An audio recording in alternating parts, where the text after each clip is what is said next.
As you probably know, the first constitution in history was the Constitution of the United States. But what if it's not exactly true? A few years earlier in Sweden, a similar document was created, regeringsform, issued by King Gustav III of Sweden.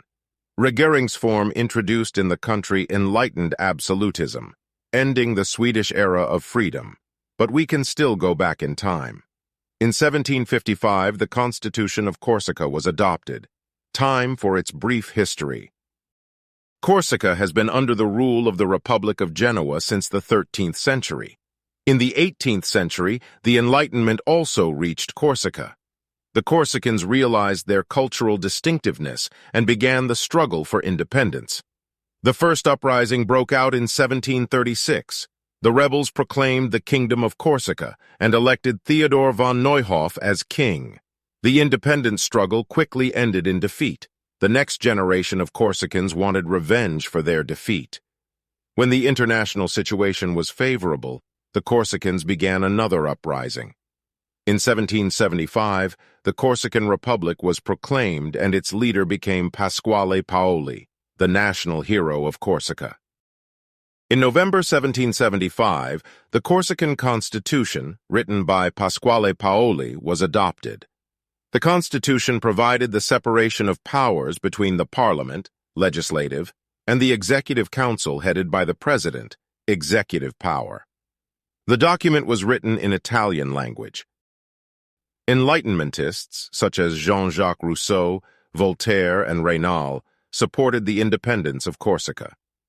For the next 10 years, Corsica remained a de facto independent state.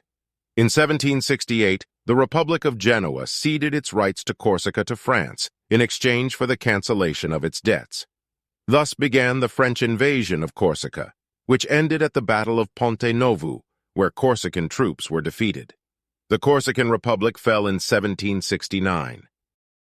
Now you may be wondering why the Corsican Constitution is not universally recognized as the first constitution in the world. Generally, there are several reasons. Firstly, the Republic of Corsica has not been recognized by any European country. Secondly, Pasquale Paoli did not provide for a separate judicial in the Corsican Constitution, which meant that the idea of separation of powers was not fully realized in the document. Thirdly, before the Corsican Constitution were many documents that could be called a constitution, such as the regeringsform or nihili novi. However, these documents did not introduce the separation of powers or democratic ideas, as did the American Constitution. Now the question to you, should the Constitution of Corsica be recognized as the first in the world? Necessary write in the comment. If you like the video, leave a like and subscribe to let the channel grow. That's it for today. See you soon.